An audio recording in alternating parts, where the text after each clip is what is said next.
Now start the another topic that's known as function.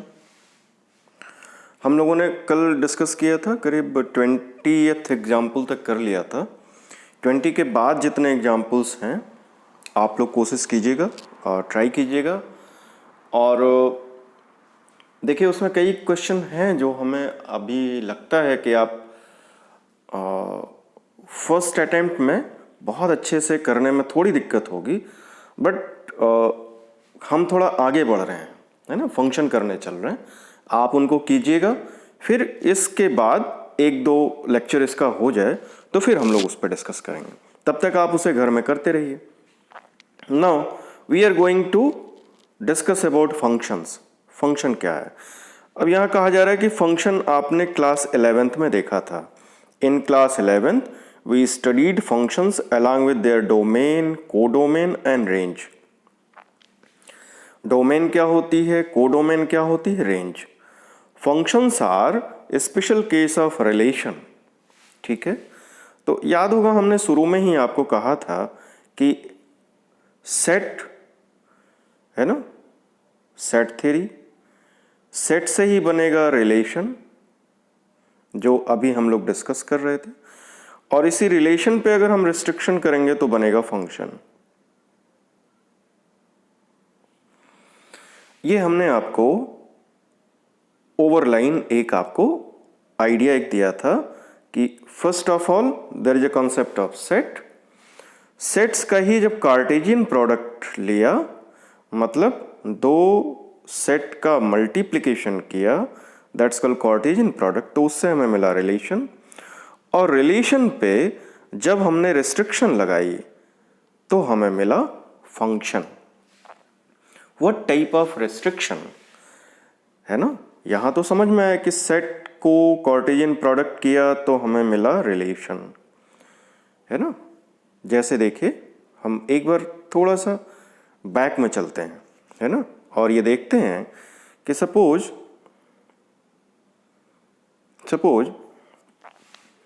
A is a set and B is another set, A B। ठीक है ना, बहुत ध्यान से देखिए क्योंकि इसे समझना जरूरी है ना। जरा फिर से देखते हैं। A, we take A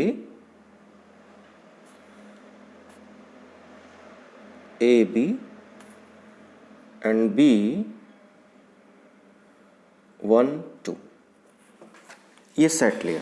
ठीक है, अब हमने किया A cross B,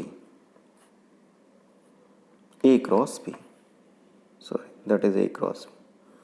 what you get, आपको मिलेंगे अब ऑर्डर्ड पेयर, बिकॉज आप मल्टीप्लाई कर रहे हैं ना,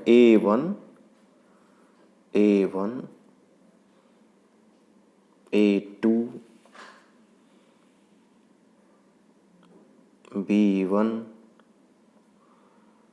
B2। ठीक है ना, कलर चेंज कर दें थोड़ा। Now you get the elements of A cross B as ordered pair. अब आपको ऑर्डर्ड पेयर मिला है, ध्यान देना है, जिसका फर्स्ट एलिमेंट पहले सेट का है, सेकंड एलिमेंट दूसरे सेट का है। ये प्लेसेस फिक्स हैं इसके कि यहाँ जो पहले पॉइंट पे, पहले प्लेस पे एलिमेंट होगा वो यहाँ के पहले सेट का होगा। पहले प्लेस का एलिमेंट पहले सेट का होगा और दूसरे प्लेस का एलिमेंट ये वाला इस सेट का होगा, ये वाला एलिमेंट इस सेट का होगा। इसी वजह से इसको हम क्या बोल रहे हैं, ordered pair. Why we call it ordered pair, यहां ऑर्डर फिक्स्ड है, यहां पे सबके ऑर्डर फिक्स है। ये पहले का, ये दूसरे का, ये पहले सेट का, ये दूसरे सेट का, पहले सेट का, दूसरे सेट का, पहले सेट का, दूसरे सेट का। इसका मतलब पहले प्लेस के एलिमेंट्स को कलेक्ट कर लीजिए तो पहला सेट मिल जाएगा। A B B, A B. और दूसरे के एलिमेंट को कलेक्ट कर लीजिए, दूसरे प्लेस के एलिमेंट को, तो दूसरा सेट मिल जाएगा, है ना। ये तो देखिए, इसका मतलब ये हुआ बेटा, ध्यान दीजिएगा कि इसी वजह से, अब देखो ये सेट था, सेट का कार्टेशियन प्रोडक्ट लिया तो हमें मिला ऑर्डर्ड पेयर। अब ऑर्डर्ड पेयर में पहले प्लेस के एलिमेंट को कलेक्ट कर लीजिए तो उसको कहते हैं डोमेन, दूसरे प्लेस के एलिमेंट को कलेक्ट कर लीजिए तो उसको कहते हैं कोडोमेन। यही तो, domain codomain, clear. Now if there is a relation from A to B, तो हम क्या कहते थे, R सबसेट होगा किसका, A क्रॉस B का। इसका मतलब इस R में जो एलिमेंट होंगे वो ऑर्डर्ड पेयर टाइप के एलिमेंट होंगे, क्योंकि A cross B he R है, उसी का सबसेट है। और ये भी तय है कि इसका पहला एलिमेंट A का होगा, दूसरा एलिमेंट B का होगा, है ना। इसका पहला एलिमेंट A का होगा, दूसरा एलिमेंट B का होगा। इसका पहला एलिमेंट A का, दूसरा एलिमेंट B का, पहला एलिमेंट A का, दूसरा एलिमेंट B का। That is the relation. इसीलिए कहा जा रहा था कि सेट की डेफिनेशन से ही हम किसको डिड्यूस कर रहे हैं, रिलेशन। नाउ अब समय आ गया कि इसी डेफिनेशन को आगे हम और एलाबोरेट करें और फंक्शन को समझें। कहा जा रहा, we also studied some real function like identity function, constant function, polynomial. घबराइए नहीं, ये सारे हम फिर से बताएंगे जिससे आपको क्लियर हो। तो हम सीधे चलते हैं आगे, है ना, कि भाई रिलेशन पे कैसा रिस्ट्रिक्शन लगाया तो आपको फंक्शन की डेफिनेशन मिली। तो पहले जो फंक्शन की डेफिनेशन यहाँ दी गई है उसको देखिए। A function is a special case of relation, ठीक है, रिलेशन का स्पेशल केस है। कैसे, to be specify let x and y be two non empty sets, ठीक है, एंड आर या एफ अपनी सुविधा अनुसार be a relation from x to y, then R may not relate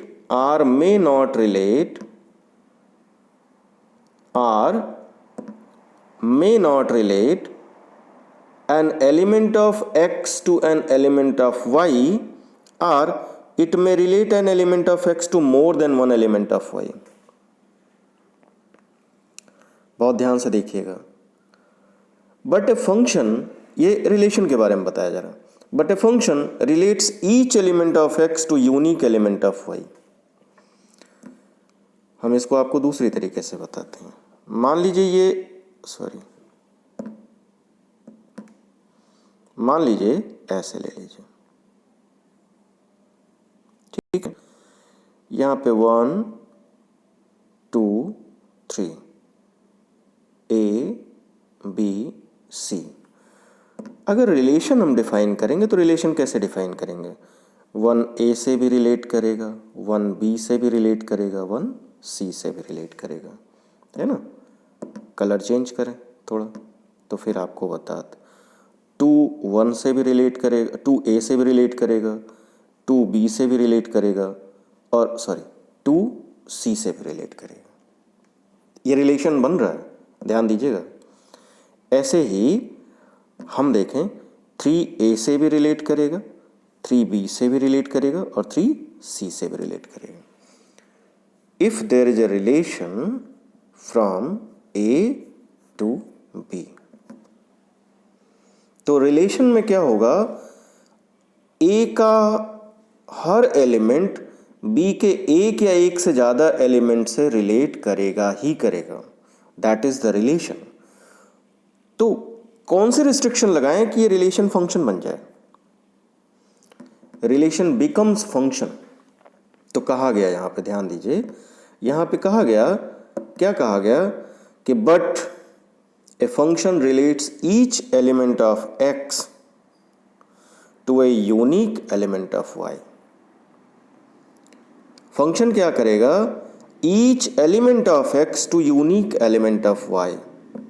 मतलब इसका क्या होगा, हम आपको दूसरी सिंपल सी भाषा में समझाएं। मान लो ऐसा है, ठीक है, और हमने सेम वही लिया जैसे पिछला एग्जाम्पल लिया था, 1 2 3 A B C। Now that is time to define function. तो 1 A से 1 यहाँ पे हम रिलेट नहीं कहेंगे बल्कि कहेंगे 1 की इमेज A है। Clear? And now colour change करें। अब हम ये नहीं कह सकते कि 1 की एक इमेज और होगी, 1 की सिर्फ एक इमेज होगी। 2 की इमेज B है, 2 की A भी हो सकती है, कोई प्रॉब्लम नहीं है। एंड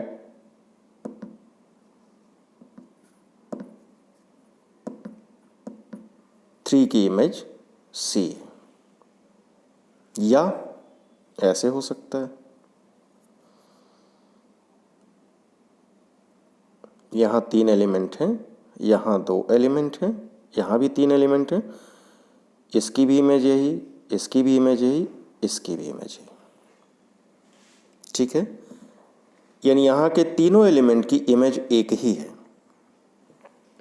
ऐसे भी हो सकता है कि यहाँ के 2 एलिमेंट की एक इमेज हो, एक की सिर्फ एक इमेज हो। मतलब इधर कोई एलिमेंट छूट जाए तो चलेगा, यहाँ का कोई एलिमेंट नहीं छूटना चाहिए, डोमेन का कोई एलिमेंट नहीं छूटना चाहिए जिसकी इमेज को डोमेन में ना हो। क्लियर? चलिए इसको हम एक दूसरे एग्जाम्पल से आपको बताते हैं, फिर ये डेफिनेशन आप पढ़िएगा तो बहुत अच्छे से समझ में आ जाएगा।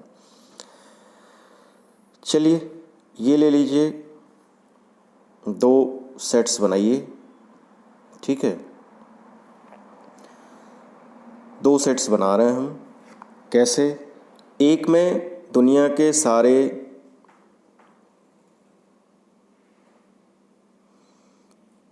बच्चे ले लीजिए, है ना,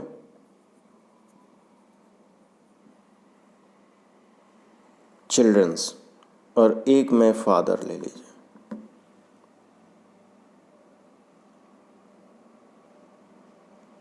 ठीक है, समझ गए?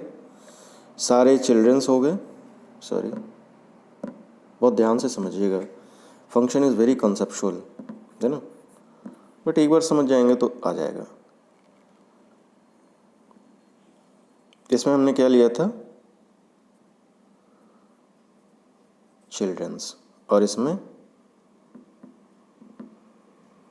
फादर। ये चर्च वाले फादर नहीं है ना, सोसाइटी वाले फादर हैं। तो क्या ऐसा हो सकता है बेटा, एक बच्चे के 2 पिता हो सकते हैं क्या? बोलो।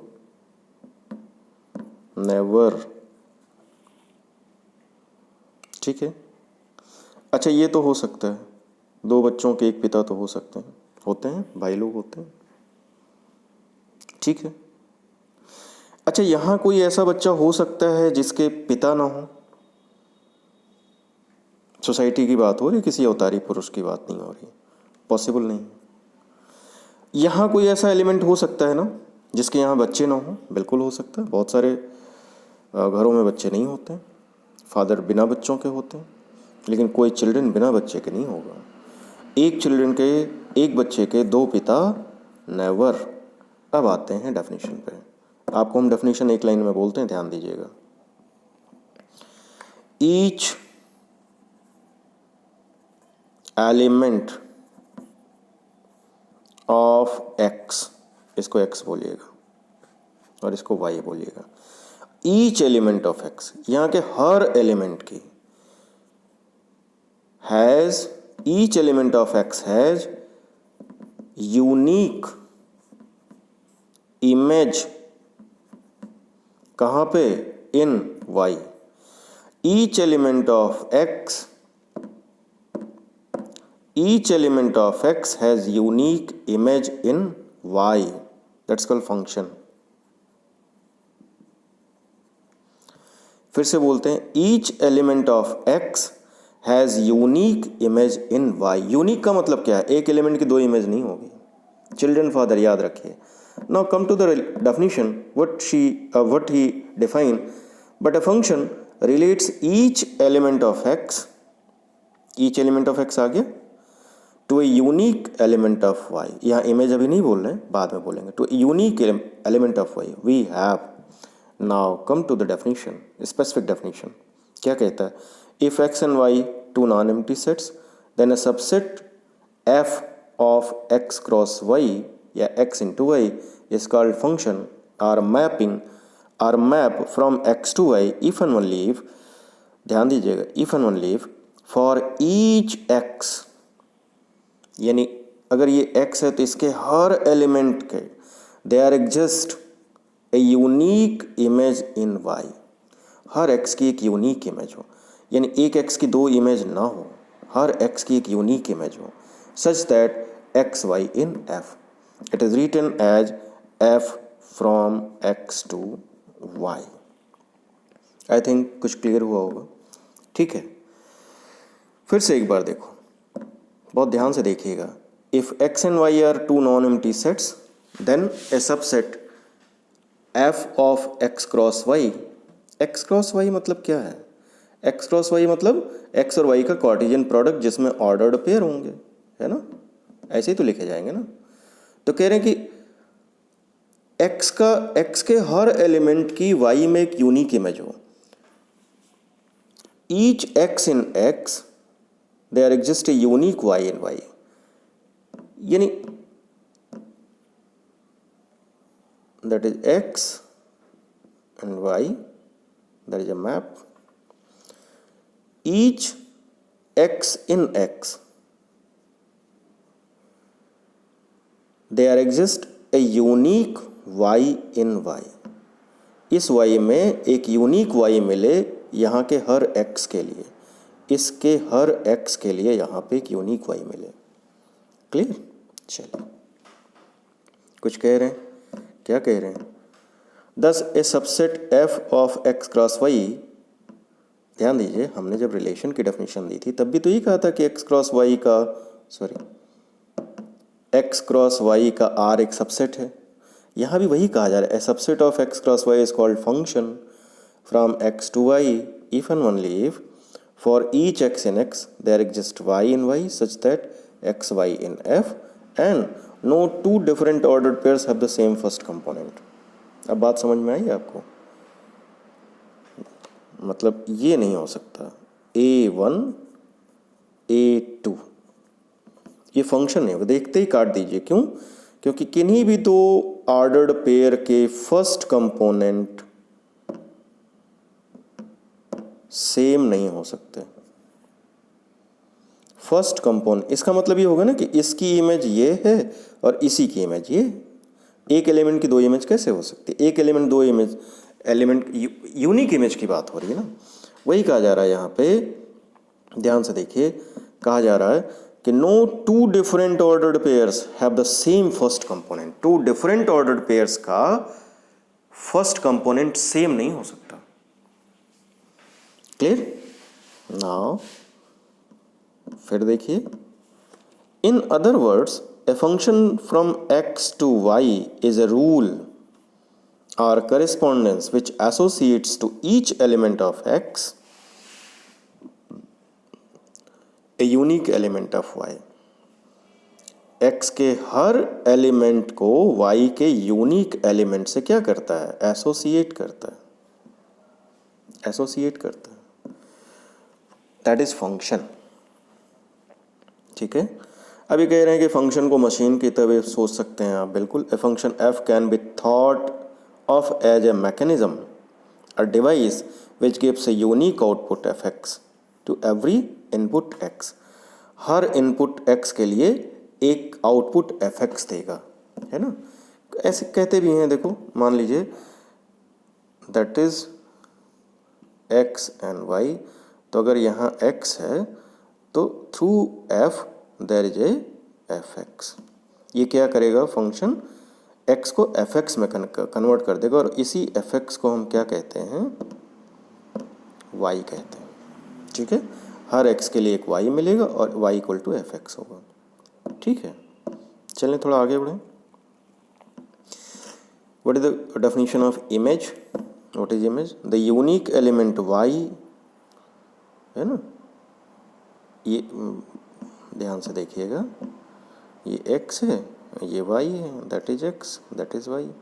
तो कह रहे थे unique element y in y, यहाँ पे जो एक y है unique element is called the image of element x, ये इस x का इमेज कहा जाएगा under the function f from x to y है ना, f from x to y under f it is denoted by F x and y equal to F x. ये denote किया जाएगा एफ एक्स से और y equal to F x होगा। The element y is also called value of the function f at x। ये भी कहा जा सकता है कि ये जो एलिमेंट y है it is the value of f at x। Now come to some other definitions. ये डोमेन क्या होती है और रेंज क्या होती है ना।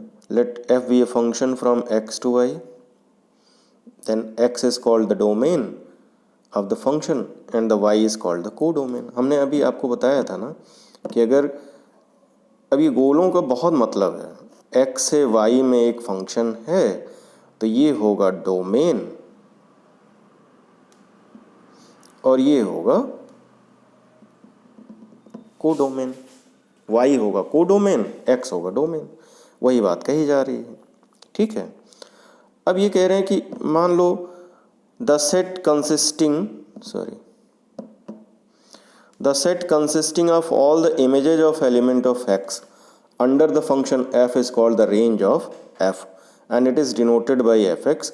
दस range of f equal to ऐसे एफ एक्स का कलेक्शन, रेंज ऑफ f ऐसे एफ एक्स का कलेक्शन है जो हर x के लिए हो। मतलब ऐसे समझो, इसे इसको ऐसे समझ सकते हैं कि मान लीजिए ये डोमेन है, ये रेंज है, सॉरी कोडोमेन है, ये डोमेन और ये कोडोमेन, यहाँ से f डिफाइन है। ये हो सकता है कि ये सारे के सारे, क्योंकि ये तो तय है ना कि यहाँ का सारे एलिमेंट का इमेज यहाँ होना चाहिए, यहाँ के कुछ एलिमेंट छूट भी सकते हैं।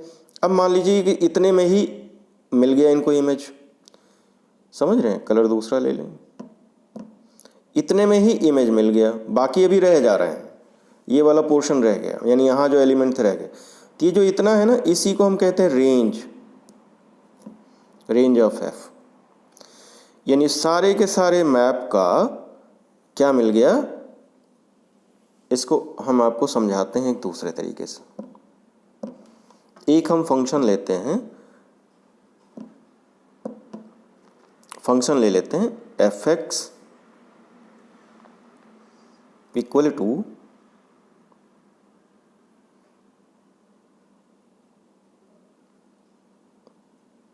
इसको काट दीजिए 1, है ना, और f मैप है r से r में। तो ये देखो रियल नंबर का सेट ये है, यहाँ से यहाँ मैप डिफाइन है। तो कहा जा रहा है कि ये तो डोमेन है और ये कोडोमेन है। यहाँ के सारे एलिमेंट को मैप कहाँ किया जा रहा है, 1 पे। तो यहाँ 1 तो एक ही एलिमेंट होगा, तो सब को मैप इसी एक एलिमेंट पे हो जाएगा, सबका मैप, क्योंकि यहाँ x कोई भी लेंगे डिफाइन किया गया है एफ एक्स इक्वल टू 1। ठीक है, अब x की जगह पे आप 1 लीजिए तब भी 1 आएगा, 2 लीजिए तब भी 1 आएगा, क्योंकि यहाँ x जैसा कुछ है ही नहीं है, तो यहाँ वैल्यू तो चेंज होनी नहीं है। सारे रियल नंबर का इमेज होगा सिर्फ 1.1। तो 1 के अलावा यहाँ तो बहुत सारे नंबर थे, वो तो रह गए। तो यही 1 वाला जो ये जो सेट होगा 1 वाला, ये क्या बन जाएगा, यही बन जाएगा आपका रेंज, और ये पूरा हो गया डोमेन, और ये पूरे को क्या कहेंगे, कोडोमेन। कॉन्सेप्ट इज दैट कि range of f is subset of codomain of f। जो रेंज होगा वो कोडोमेन का सबसेट होगा। कुछ क्लियर हुआ बेटा? आपको जरूर क्लियर हुआ होगा। अब ध्यान से देखिए, note that the range F is subset of F यानी codomain which may or may not be equal to Y. बराबर हो भी सकता है, नहीं भी हो सकता, ठीक है, ये बराबर हो भी सकता है और नहीं भी हो सकता है। तो बहुत ध्यान से देखिए, आज हमने 2-3 चीज़ें देखी, फंक्शन की डेफिनेशन देखी, डोमेन देखा, कोडोमेन देखा और रेंज देखा, है ना। तो आई थिंक आज हम लोग इतना ही करें क्योंकि एक बड़ा इंपॉर्टेंट टॉपिक है, ठीक है। आज इतना ही करिए, बाकी नेक्स्ट हम लोग फिर अगले टर्न में करेंगे, ठीक है। Thank you.